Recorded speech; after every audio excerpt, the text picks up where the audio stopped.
to another episode of Anomalies. This is Dan Hall, the Olympia Paranormal Research Group, and this episode, my friend Dave Jinks, who's usually my broadcast partner, is back in Olympia, and I'm on assignment here in Whatcom County.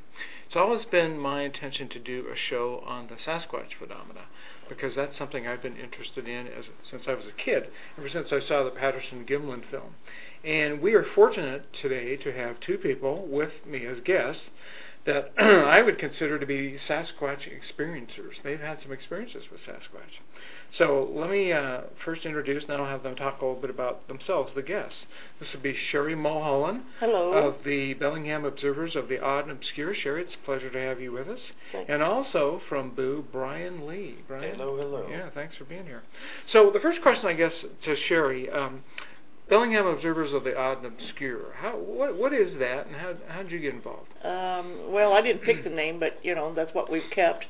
We're a paranormal group that's been up here in Whatcom County and Bellingham area since 2001, and we started out with seeking haunted places, and we moved from there to Sasquatch and UFOs, and we do more Sasquatch than UFOs right now. And this is the time of year, the weather. See, I'm a good weather warrior. So the wintertime I leave to Barn Cat over here, Brian Lee. So I'll let him explain some of it. And that's your nickname, Brian? Barn Cat? One of the many nicknames. One of a million nicknames. Okay. I'm a man of many names. I'm sure you are. How did you get involved in BOOO? What drew you to that organization? Well, I was just reading a newspaper article. I was working as a security guard at the time in a very boring location where we had like a 5-hour stretch of nothing going on except doing patrols and opening the gates and closing the gates. And I was short of reading material. My wife, knowing that I was interested in paranormal type stuff and Sasquatch type stuff, gives me stuff to read. And I was reading an old newspaper article about Bellingham Observers, the Odd and Obscure. It was the article back in 2005 or something, when you guys were investigating the whole seed and feed store. Mm-hmm. And at the very end of the article, it had a phone number for her, and I'm like, well, I'm bored. I got a cell phone with me, and I'm going to go ahead and call this person up and see if they're still around. It's been a few years. I don't know if they're still active, because I know, some paranormal groups will just last a while, get really enthusiastic, then lose steam and fade. Mm-hmm. But she did get back in touch with me, and what was it, a few weeks later, I was invited up to Sycamore. Mm-hmm. Your training ground? Yep. No, when you say Sycamore, you're for those people that might not live in the Bellingham area. Where are you talking about? What's the Sycamore? Sycamore Square in Fairhaven, the old Mason Block. Okay, so it's a part of the old Fairhaven building. Yeah, old historic district. Okay. And why did you go there? Just to practice. I've never really worked with a group. I've been a solo act for almost more than a decade. I've been investigating this stuff ever since I knew how to read, so actually being in a group was kind of interesting. And a group of believers, which was really nice. Yeah, so that was your introduction, was going to the Sycamore with Sherry, and because I've been in Sycamore. It's a very psychically active place, so that would be a good place to be introduced. Now, that all sounds like your typical ghost hunting stuff. So how does Sasquatch fit into, or Bigfoot, which is another name for the creature, how does that fit in? Well, when I met Brian, he was already very much an enthusiast with doing a lot of research with Sasquatch.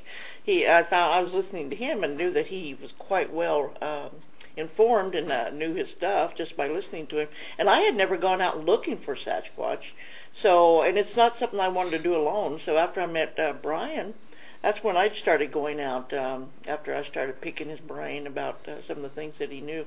He's pretty much my mentor and taught me. That's the first time I've heard that. I remember I was, You be the teacher. When I got the hat, when I first bought the BOOO hat, because I felt, I might as well get a BOOO hat, fit in with the group. I was looking at the logo and I said, I noticed you have a Sasquatch on here. Do you guys do Sasquatch expeditions? That would be really cool. And Sherry's like, no, but we can. And so we've been doing that off and on, mostly around the summer and fall. When it comes to winter and like late fall, winter, early spring, the cold weathers, I'm usually pretty much by myself or with one other person. Cold weather is not really conducive to research for a lot of people. So, I mentioned that both of you, I characterized both of you as being Sasquatch experiencers. So, for our Anomalies radio listening audience, do you want to share those experiences, maybe a summary of at least one of the experiences that you had with the Sasquatch, whether that would be a sighting or some kind of vocalization, or just tell us a little bit about your experiences. You want to go first? You go. Oh, okay. Well, the shortest instance I can think of, and I've posted this up on cryptozoology.com as well. There was one experience, but it happened way when I was like way young, and I don't remember it. But my father and uncles and a couple of other relatives saw a tall object cross the highway in about 4 or 5 steps. But the one that sticks out to me the most is when I was 16 years old along the Kettle River near Orient, Washington, in northeast Washington. Everybody had gone inside the house and were talking around there, and my grandma and grandpa had a trailer that was near the Kettle River, and I'm sitting at the top of the stairs. It's like a real steep bank that goes down to the river and then the rocks and all that. I'm waving a flashlight around, and then I hear a noise below me. I shine the flashlight down there, and I don't know what I'm looking at first. It looks like just a mass of brown leather, and then after a while I noticed eyes, nose, and then when it lifted, it's like a whole bunch of fur came up like this, like an arm trying to block the light out of its eyes. I saw the fur just dangling down, dirty ash gray white fur, and like a black hand. That's when I was thinking, oh, I don't know what that is, but I know that it's coming up the stairs. So I ran clear across the field to the trailer where my dad and uncles were, and I'm like, guys, there's something down at the river. I don't know what it is. It was coming up the stairs. I was just so out of breath and pale. Everybody went outside with guns. They grabbed rifles and all that. They figured maybe somebody was just trying to play a joke on me, or maybe I saw a bear. By the time I got down there and everybody had their flashlights and rifles out, my grandpa said he saw it. He pointed over there. Nobody else could see it, but I looked over there and I saw a tall shape going behind the trees, and he just took a shot at it. It must have hit some rocks because we saw some sparks, and that's when the tall object came out from behind the tree again and crossed the river. That stretch of the Kettle River, for reference, is about 4 foot deep, but very strong water going down. It's had a lot of time to pick up speed and force, and this thing just walked across the river like it was a mud puddle. It was only waist deep to it, just like up to here. Well, how long do you think your Sasquatch, so you actually saw a creature that you identified as Sasquatch, how long was the duration of the event? About how long did this take? The first, probably no more than half a minute when I first saw it, and then when everybody went back outside, it was about 4 minutes of looking around for it and Grandpa firing his gun any which direction, So what made you think when you first saw the creature that was down by the river, what made you think that it wasn't a bear? I mean, usually when people see weird things, they have their own explanations for what it is, and it's usually not something like a Sasquatch. It's something we know. So what made you think that this wasn't a bear? I think it was the face, and as it crossed the river, the straight up and down vertical profile as it crossed, a bear would eventually have to go down on all fours. I mean, they can take a few steps on their hind legs, but then they have to go back down to all fours. Right. This thing was walking, and I think I saw a swinging arm on the side, too. So that, to me, said Sasquatch, or at least extremely large humanoid. Could you describe, and realize this has been a while ago, could you describe the face? When you first saw the face as you looked down there with the flashlight? I kind of remember it step by step. At first, I thought I was looking at a beaver tail, because I saw, a lot of leather to it. Then the eyes, and then... it's been a while, so memory tends to distort things, right. But it looked like a cross between a smashed-up pumpkin and a caveman. Real wrinkly texture, leathery skin, a big forehead that kind of went down over the eyes, and just a real nasty look to it, like super grouchy. Really beautiful, huh? Yeah, just a real looker. Among Sasquatches, a real looker. Do you remember about the eyes, or particular color, or... was that hard to see, given you're shining a flashlight on it? They were brown, I think. They were reflecting red, but there was brown around there, and I remember that there weren't any whites to it. They were just kind of really deep set, a lot of black around the brown, and they weren't like human eyes, like a lot of white around the rim and all that. Just, but I don't know, they seemed intelligent, too, at the same time.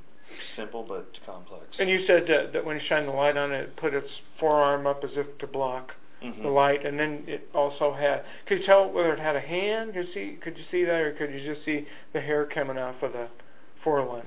The hand was kind of a dark outline, but I saw the fur hanging down off there, and when it went up like this, that was kind of a humanoid gesture to me. It's like that's when I saw the arm, and I'm like, that arm is huge. It's long. It's like, and wide. So that's part of what freaked me out. I think I'd be equally freaked. When you were either viewing it by the river or as you and your family saw it crossing the road, do you have any guesses about the size, how tall it was? In reference to the river and its crossing, I'd say at least 8 feet tall. Now, how do you come to that? Well, the water's about 4 foot deep, and it came up to about like this, and so the rest of the body sticking out of the water had to be about 4 plus further of height coming out of there. What did the other people who saw this creature when it crossed the road, after you went in and told them there was something strange by the river, what did they think was going on before they saw it? Did they think it was a bear? Grandpa was an instant believer because he'd been seeing these gray-furred Sasquatch in northeast Washington ever since he was a teenager and hunting. So when I described what I saw, he goes, "That son of a bitch is down the river. I'm going to go and put a hole in him." You know, it's like. So he almost expected there to be one there. Mm-hmm. And you said the ones he had seen were gray. Their fur were gray because it seems like there's a lot of variation when people report Sasquatch. They report all different kinds of colors. He was out hunting with a friend of his, and they saw a tall gray one walking through a field of grass, and it was making a buzzing, humming noise to itself. That's one thing I remember, but yeah. So the several people in the party, including your grandfather and dad, took shots. Yeah. And how many shots did they fire? Do you remember? Grandpa took a couple, and I think there was either one fired from my dad or my uncle. And any indication that they hit the creature? Grandpa said he hit it once, and right when he said that he got that sucker, we heard a noise, and it was just like a howl, really loud howl. So it could have been a cry of pain from the creature? Could have been, yeah. But he said he saw sparks. That's how he knew he hit it. And I'm like, it probably bounced off some rocks and then sprayed it in the leg or something. Because I'm like, it wouldn't make sparks if it hit it. They're not made of metal. Right. It's not a robotic kind of thing. Yeah. So this all happened. The Sasquatch crossed the road. Then what transpired? Well, it crossed the river and it went back into the trees. And I had my eyes on it the whole time. Everybody else said, well, my dad and uncle said they thought they saw something, but they changed their story later on in the years. And I kept my eyes on it as it went to the trees just to make sure it kept going because I didn't want it to come back angry, like do a U-turn and come across the river at us. And at the same time, I didn't want them to shoot it more.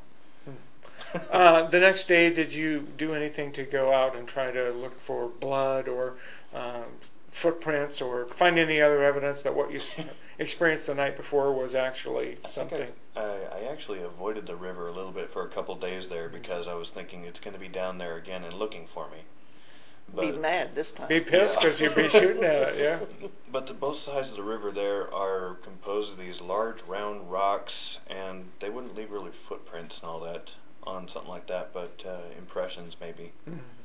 So it'd be hard to find evidence of that. Yeah. Well, I wasn't really an experienced cryptozoologist at the time. All I saw was just a big hairy thing that seemed to match right up to all these Sasquatch stories Grandpa was telling me. And all the conclusions, all the evidence that you could think about from this encounter could say that that was the only possibility of what you saw. It wasn't a bear.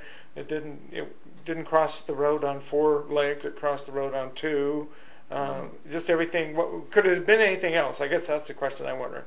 Given enough passage of time, I guess it could be anything. I'm leaving the options open on that one because a teenager's imagination and seeing something that you don't know. I mean, I've seen bears before, but this thing coming at me was just really something else. I didn't know quite what it was, but did you guys tell anybody about this the next day? Did you tell law enforcement or Fish and Game or anybody? No, we talked about it the next morning, and Grandpa was, nodding his head, and he was telling me that they go along that river to salmon hunt. They throw big rocks in the river trying to hit the salmon, and when a salmon floats up, they run downstream after it and grab it. He said, you'll hear splashing down there. You'll think it's beaver tails, but it's actually them big buggers throwing rocks in there. So how did that experience, I mean, this is the kind of thing you and I were talking about earlier. How did that affect you? How did that sighting affect you? What did it do? What did it do to you, if anything? It kind of gives you something, a memory that you really can't share with other people. Like you could say, hey, I went to Six Flags, Florida, or hey, I remember, crossing the street and going to the candy store, but you've got some memory in your head that doesn't fit in with the mundane world, and I think that's what compelled me to start researching. To start putting more puzzle pieces in. And was there a fear there, at least initially, that if you shared that with the mundane world, they would say that can't happen? That's not possible. They probably say, you were just imagining things, or, oh, such things don't exist, or you must have been high on mushrooms or something. Right. So there's just kind of a lack of belief when it comes to this. All right, now let's turn to Sherry. From what I know, our conversation before, you've had at least one sighting of a Sasquatch, and there might have been even one more. Do you want to share what you saw? Well, it was some years ago at work. I was I was the last one out of the building, and I worked the swing shift. And it was still daylight. Up here in Washington State, it stays light pretty late in the spring and the summer and the early fall. And I was walking out of the building and heading out to my car, and I was the only person out in the parking lot. And I had a straight shot for my car, and I looked up past my car, and there's a stand of woods there where they had cleared for making the parking lot only so far, and then the woods started again. And there's evergreens, and there's some alder trees and a lot of brush that's falling because it's not maintained right at the tree line. And there was something standing there that when I first looked up, I kind of thought was an animal, and it was standing on two legs. And I grew up around animals a lot. I grew up around dogs, and I worked with birds of prey for many years, and I knew that when you came in contact with something that might be threatened, such as a dog, a big dog or something, you just don't stare it in the face. And I looked up and I realized I was looking at an animal with fur. And so then, I didn't stare at it for very long because, my old training from working with animals came back to me. And so I hurried up and got to my car as fast as I could to get away because I was scared. I was by myself and I was very scared. So the same question I want to ask you that I asked Brian, but the fact that you didn't maintain eye contact with it might have made it more difficult. What could you say? What kind of description could you give of what you saw?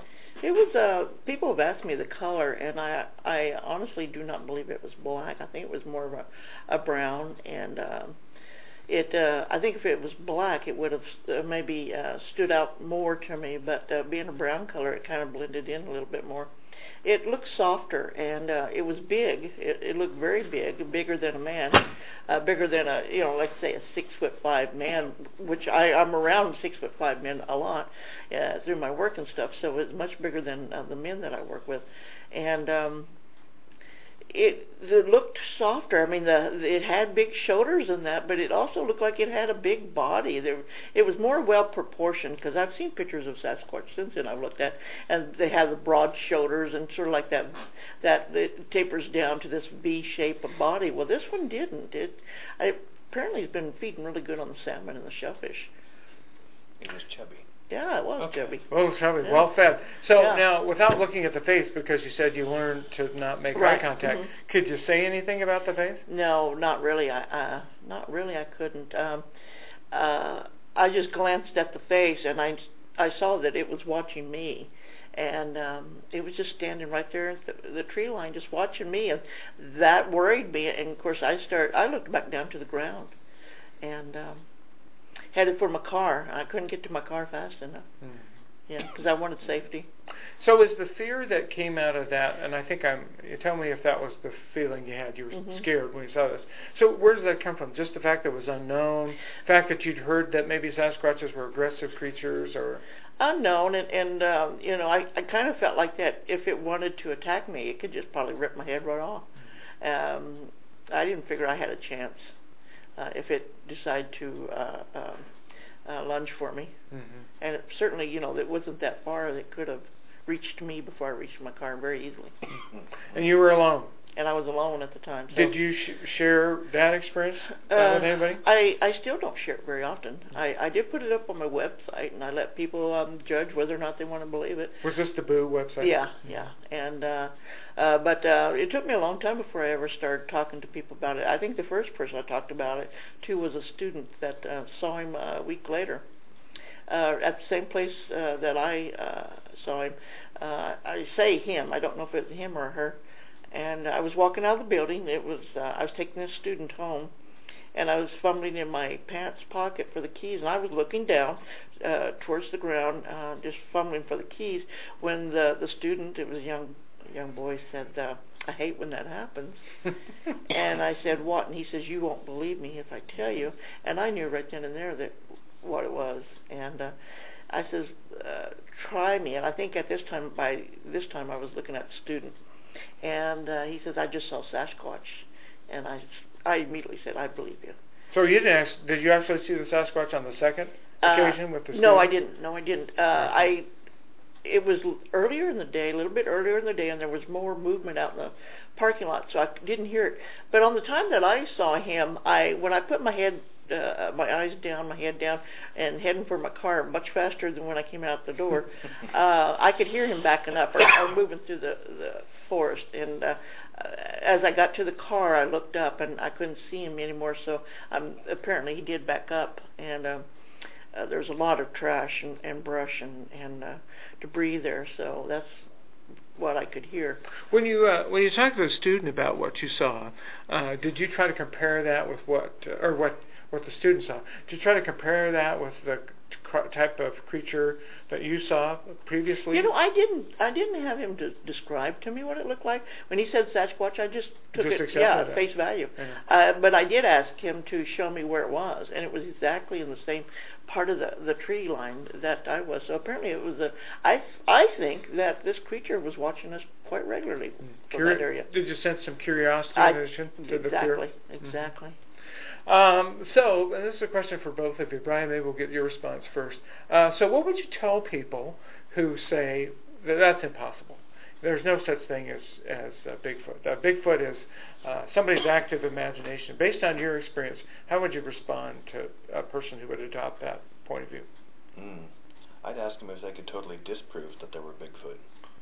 Can you prove that they don't exist? So what's the burden of proof? I don't know. Yep. Yeah, okay. Sherry, what would you tell somebody who Well, was a disbeliever and said, "Oh, you couldn't have seen all that stuff"? Well, you know, I don't really get into discussions about it or anything else.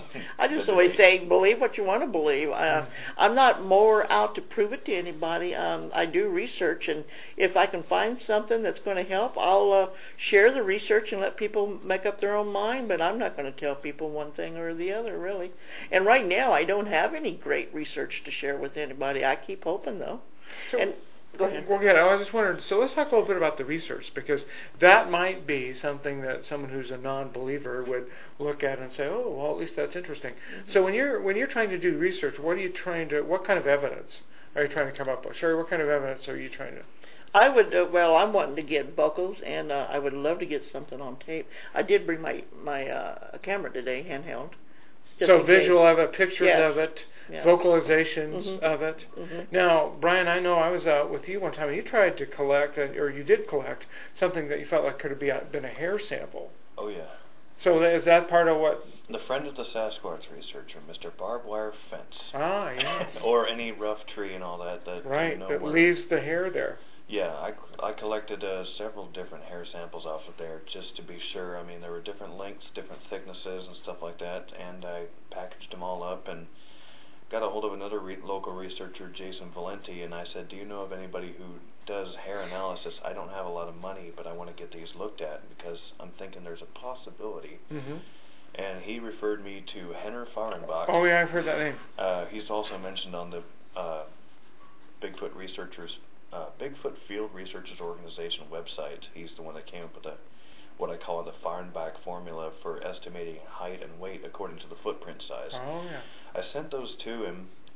He got back in touch with me an email and gave me his mailing address. I put them inside of a manila envelope, with the bubble wrap and sealed up real nice. And he came back, real quick with the results with dog, cat, another canine species, deer, and another sample that was too badly degraded by algae and all that to really tell what it was.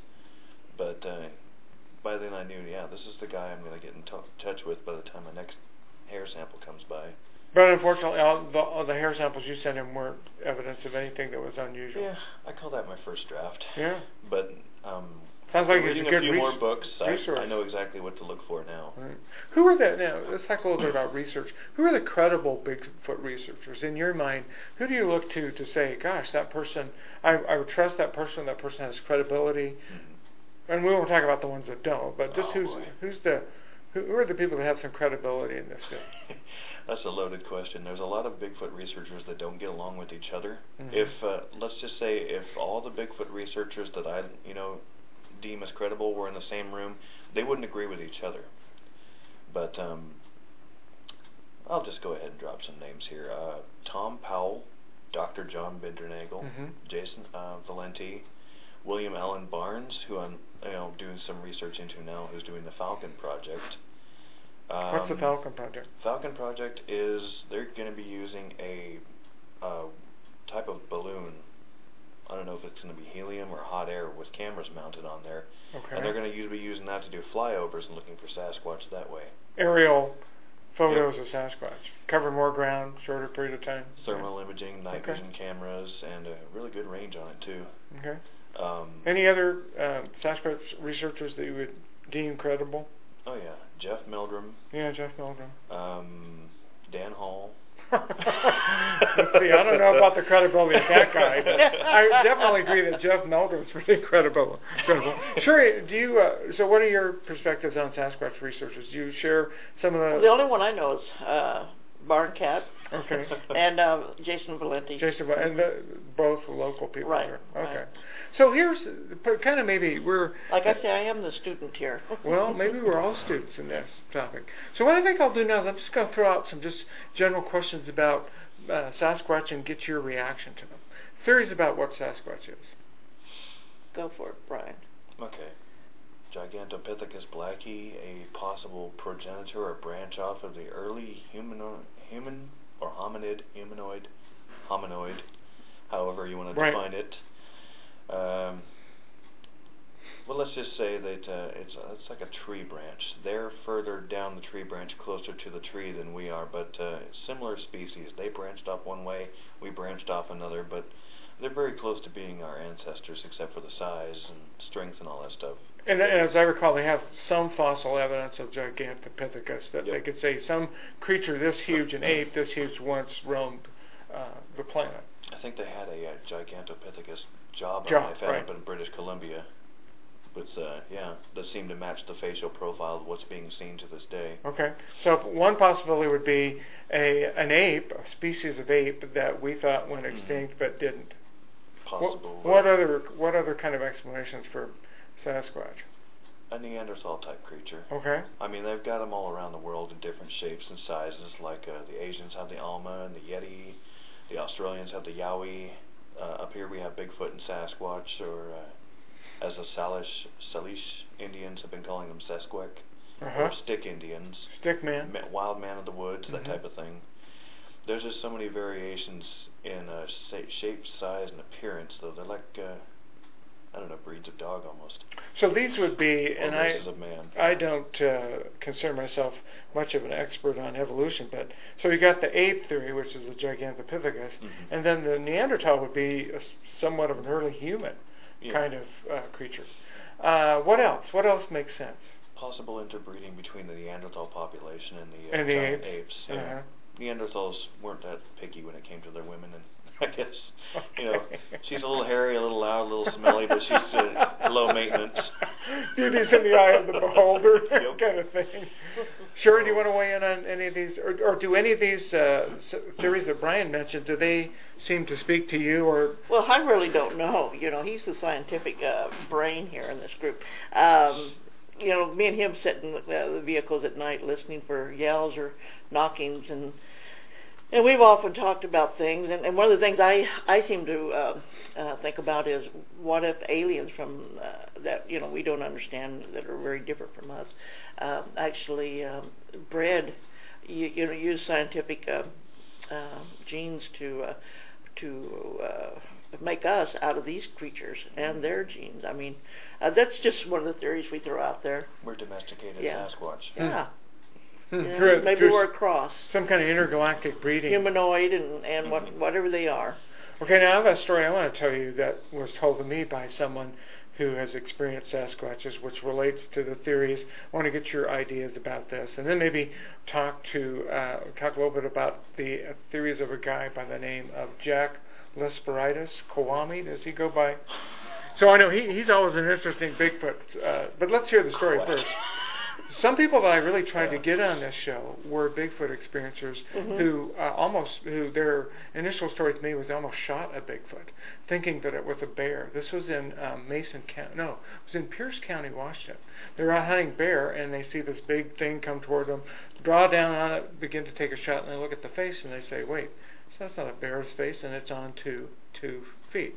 So they had these two guys, and like I said, I asked them to come on the show, and for whatever reason they didn't care to do that, and I could understand that.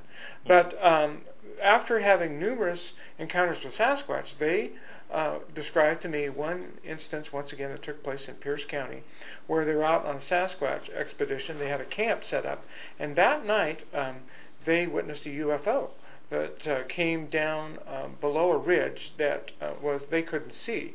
And this is, I'm paraphrasing here because that's the advantage, I guess, of getting these guys on the radio. But as they were sitting around the campfire, whatever light came down below the ridge came back over it. And they described to me what they saw as a craft, a mechanical craft that looked like it was made of some kind of metal and made some really strange sounds. And one of the people said that he saw this craft from the back of his pickup. They were all kind of settled around a fire, and the pickup truck was backed up. And as he was looking at this craft, he began to get very sleepy. And he said that he laid down in the back of his pickup truck. And his description to me was that pretty soon the entire pickup truck, the bed of the pickup truck, started to vibrate. And it was vibrating pretty wildly, according to him. And then the really bizarre, if this isn't bizarre enough, the really bizarre aspect of this is he lost consciousness, and the next morning he woke up in a field that was 100 yards away from this... From his campsite? From his campsite. Wow. And there were, his fellow campers were dispersed into different places. Now, as he talked to me about that, that was obviously, to me, kind of a UFO, maybe even an alien abduction type of story. But it was tied in with a search for Sasquatch. So, Sasquatch as an interdimensional being. Sasquatch as a creature that somehow connected to the UFO phenomena. What do you think? Well, could they have been using these gentlemen's DNA to continue research with some other creature? I mean, anything is It's possible. possible, yeah. I was in awe of their story. I mean, on one level it sounded kind of unbelievable, but on another level, I'd heard that was kind of a typical alien abduction story. Now let's go back to, is it Kwame? Is that the name? Yeah, Kawani. Kawani, okay. So what is it now? Characterize who he is in your view of things. He's probably the most far-out type of researcher I've seen. The 2005 Bellingham Bigfoot Symposium, I think Jason Valenti tried to get researchers all across the perspective, the spectrum actually. From the hard-nosed, canny, scientific type that believe that, it's a flesh and blood ape, to people who talk of them as interdimensional or from outer space, kind of Chewbacca researchers. Right. And so when Kawani stepped up there, some of his footage seemed kind of questionable. A lot of sped-up black and white film of a perfectly human-sized and shaped Sasquatch stealing tomatoes, kind of in a high-speed kind of Keystone Cop type of black and white film thing. And then a close-up view of a blonde-haired, blue-eyed, what he called an ancient, looking up into the camera, and I'm like, that's Kurt Cobain. Well, he could have been described as an ancient, I guess. Yeah. So he did no credibility in your mind? Very little. It's really hard to get a grasp on where exactly he's trying to go with this. I guess you would have to be him and be where he's gone. I'll give him the benefit of that far, but other than that, when it comes to on the credibility scale with researchers, He's kind of wavering down towards the bottom of the barrel. So does the fact that he's not a very credible researcher kind of dispel the idea that Bigfoot, in your mind, dispel the idea that Bigfoot could be an interdimensional creature? Well, I've never seen one step through a glowing portal yet, but the minute I see one being beamed up into a UFO or anything like that, I'll go ahead and believe that. Now, just that reminds me of something, and once again, I'm not trying to convince anybody of anything, but these stories are out there. Mm-hmm. George Knapp and Colm Kelleher. Knapp is an investigative reporter for KLAS, which is the Las Vegas television station. He also guest host for Coast. Yeah, he's a coast-to-coast guest host. And Colm Kelleher is a research scientist who's done, I think, some genetic kind of things. But they were employed by an organization called the National Institute for Discovery Science, Robert Bigelow, who's a very rich real estate tycoon out of Las Vegas. Anyway, to kind of connect this to the Bigfoot story, NIDS and Knapp and Colm Kelleher and other NIDS people investigated a ranch in northern Utah called the Skinwalker Ranch. Yes. And in the Skinwalker Ranch... That's a gumbo Ranch... of happenings. Oh, it is. But if you remember, one of those happenings is, and I don't think it was necessarily Knapp or Kelleher, but some observers out there who were part of NIDS witnessed a Bigfoot-like creature crawl out of a hole portal. In the ground. Yeah. Well, no, as I remembered, it was a light that kept expanding above the ground, and it kind of turned into some kind of portal, and then the Bigfoot-like creature crawled out, and the portal went like this. So if you took that... hair on it, but they described like a large black being coming out of a purple hole in the ground, and I was thinking... But is there anything about hair, or is it just a large black being? So you didn't connect to Sasquatch? No, well, not really, because I was imagining something with just smooth, black, leathery skin, no hair. Okay. They didn't describe a face on it either. For some reason, it could have been faceless or something. Yeah, for some reason it sticks in my mind that it was described. But that's as a maybe. Bigfoot. I'll have to review it again. But yeah. Let's see some other things. One of the typical arguments against Sasquatch is there's no remains of Sasquatch, that nobody ever finds a Sasquatch carcass.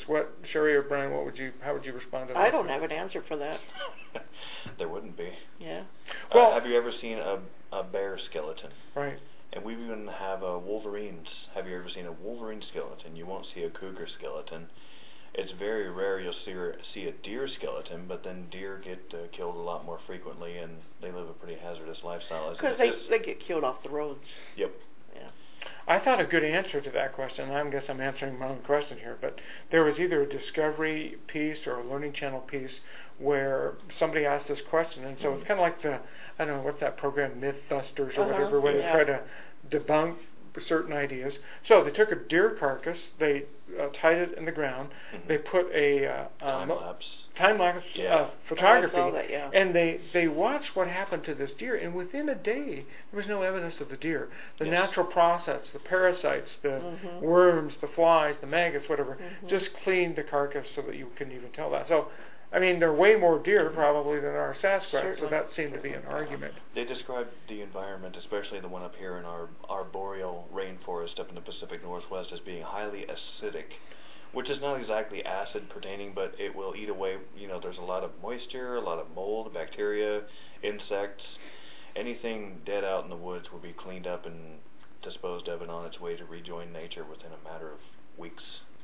So, and I'm thinking that's what that... And there's also a theory that the Sasquatch take care of their own, too. Right, that they somehow have some kind of burial ritual or burial practice. Or like any animal that's wounded or sick enough and knows that the time is near, it'll find some place quiet and secluded to die, like a cat or a bear would. Right, and I've had experience with some of my own animals that way.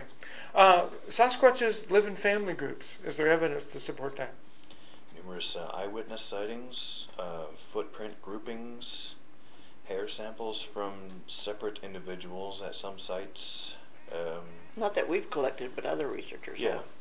Well, you mentioned a guy that I have a cast from, and that's John Bindernagel, that I got while I was on Vancouver Island with the Bigfoot Research Organization. And interestingly enough, I met Jeff Meldrum. I went to college where Meldrum teaches at Idaho State University, and he was in Olympia here. This was a couple of years ago. So a friend of mine who's an anthropologist said, why don't you take the cast that you had and show it to Jeff and just see what he says. So I met Dr. Meldrum down at the State Capitol Museum in Olympia, and I bring out this this cast, unwrapped it. I said, "Have you ever seen anything like this?" And he said, "Yeah, that's John Bindernagel's cast." So he knew exactly. I mean, Meldrum knew exactly whose cast it was. Now, that maybe is not proof of anything, but what would you say about casts as proof of Bigfoot? I mean, there was a guy after the famous Patterson-Gimlin film who claimed that he was an individual. There was an individual in that. Ray Wallace. Yeah, Ray Wallace. That's exactly who it is. And that he carved these wooden feet to make the marks in the earth. So what would you say about the legitimacy of Sasquatch footprints? Ray Wallace would have been a very busy person. I mean, all over the country for thousands of years. Yeah, some of this stuff predates him trying to claim that he's Bigfoot. There are several different things one looks for in a track, and some researchers will tell you that they don't tell you everything because there are some things they look for and they don't want faked, like things like dermatoglyphics. Now, what's a dermatoglyphic? Dermatoglyphic is a feature on the foot, kind of like as unique as our fingerprints. You know, if you look at our own human foot, we have those fine lines and all that for traction and wrinkles in the foot and stuff like that. Then there's the double ball indentation adaptation for weight bearing on a Sasquatch foot. There's a way that they walk. You know, our legs, our ankles are more towards the back of the foot. Theirs are almost more towards the center. So you have the heel's a little further back from the foot than the rest of the foot is too. So there's the stride and gait to analyze, the spacing, stuff like that, you know. So all those things you'd look at as to kind of debunk. If you have a great set of footprints, yeah, you have something to go on here. You can analyze the spacing between the feet, the impression in the ground, things like that. Both of you have seen the Patterson-Gimlin film. I mean, that's how I got probably into this back in the late 60s in Mountain Home, Idaho, seeing that documentary come to the junior high school. So what would you say? Fake? Legitimate? I believe it. She's a hottie. And, Patty, yeah. Because she did have breasts. Yes. So what makes that believable in your mind, Sherry? It's just the whole way of the walking and the swinging of the arm, the way the animal turned to look back and everything else. To me, it looks like an animal. It does not look like a person who is putting on a hoax. If back in that day, even today, if you was to put me in the suit, me being a researcher and what I think they move like, I couldn't imitate that movement on my best day. And I'd be pressed to think that any of us researchers could. I thought it was really genuine. Brian? Well, you noticed how the muscles move under the fur. That's not padding. That's not how padding would work. Because you had somebody moving around real stiffly in a costume that size and all that. You'd have to move around real stiffly, real carefully. And when we're barefoot and all that, we tend to walk carefully on rocks like that. This thing just moved along alongside a riverside, you know, very carefully. Even could look up at the researcher, and the way the arms moved, the fingers curled too. I mean, the length of the arm. Not many costume fingers at that time would have curled like that unless they put a lot of thought into it. It's definitely a large creature. There's a book and a DVD. Legend Meets Science. It's written by Dr. Meldrum, and I don't know. The DVD is based on the book, so he's not totally responsible for that. But in the analysis of the Patterson-Gimlin creature in the film, some of the things you're talking about come out, including, and they call it a lesion, as if it was some kind of wound or growth or something on the leg of the Sasquatch, which you wouldn't typically think of to put in a suit if you were going to construct that, you know. Is that the one they're trying to say is a dirt clump or a bell shape? I don't know. I've seen it, and the interpretation from the guys in that film is that it couldn't be anything else but some kind of anatomical feature. Yeah. Let's see, what else? So later on tonight, we are going to go out on a Sasquatch investigation. Now, I'm not going to ask you to divulge where that is, because I think there's an issue about if you make things like this public, then you have like a circus atmosphere that prevails. Yeah. But what are you going to describe the process? And we might actually have an addendum to this report if we come across something while we're out there. But give the listeners a sense of what's going to happen tonight. How do you conduct a Sasquatch investigation? Go for it. How do we do it? Oh, well, I don't know. So are you going to a place where there's Sasquatch activity? We have interviewed a lot of people out here, and we've got a lot of first-hand reports from some I consider very good witnesses. So we both know where some of the areas are, the hotter spots are. So we're going to be making the rounds to some of those places. A lot of it is we're going to be doing surveillance. We're just going to be pulling up. We're going to get really quiet. We're going to have recorders on. I got the handheld camera in case we see anything. Who knows, I might be filming us more than anything. Well, Brian's really photogenic, so that'll help. And Brian, I'll let him tell his part in it. My usual approach is I just go out and, let's see, during the daytime is the time to look for hair samples, footprints, branch breaks, and tree twists and things like that, other physical stuff, maybe even the fabled soup can, the Sasquatch droppings. Oh, okay. They're about the size of soup cans, about that big around, and supposedly very smelly. But they're really hard to get DNA out of because they degrade so quickly. The enzymes in the digestive system break down everything so quickly. But I think a photograph of one would, help supplement things at least. If not a sample, at least to tell the diet of a Sasquatch. At nighttime, it's all about the senses. What you can't see, you got to listen to. What you can't hear, you keep an eye out for.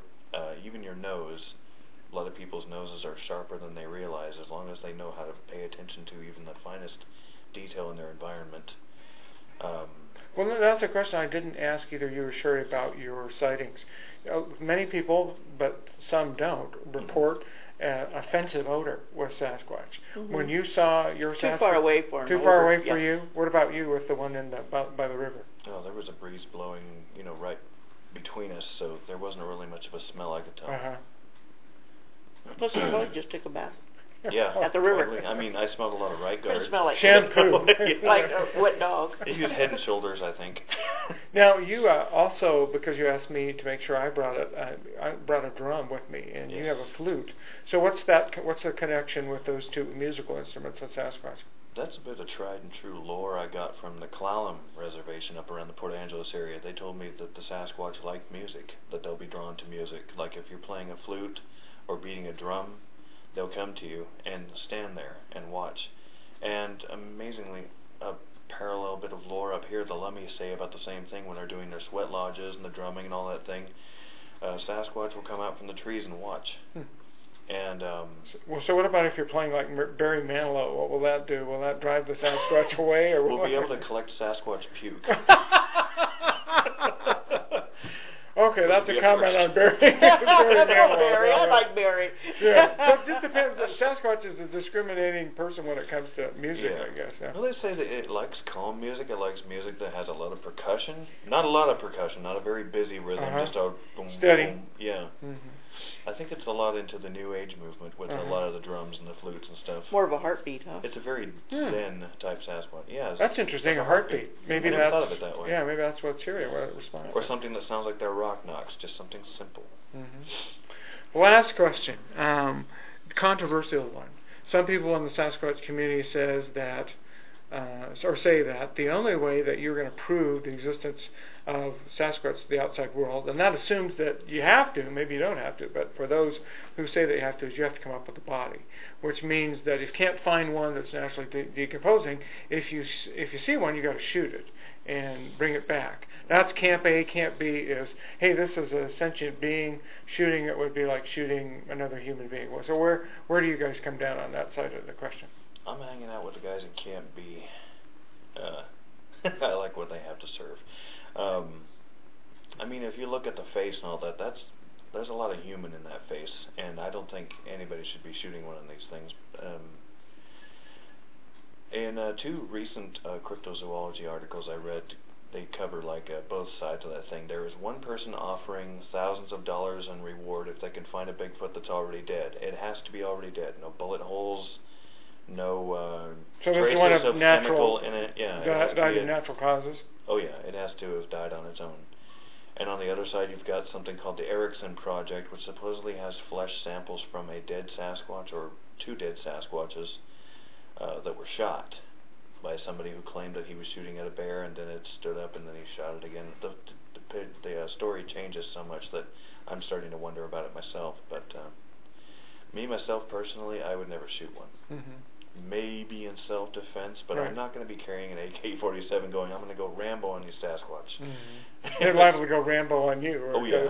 Sherry, do you feel the same? I got mixed feelings about somebody actually shooting one. I personally would not shoot one, and I wouldn't ask anybody in my group to carry a gun to hunt. And me and the group have staffed about where we research and all. We try to keep somewhat quiet because we don't want hunters coming and trying to hunt these creatures that we're trying to do research with for that reason. However, if somebody was to hunt one and bring it forward for the scientific community, I think I would almost be okay with that. You know, I don't know what to make of them. I don't know how human they are or that.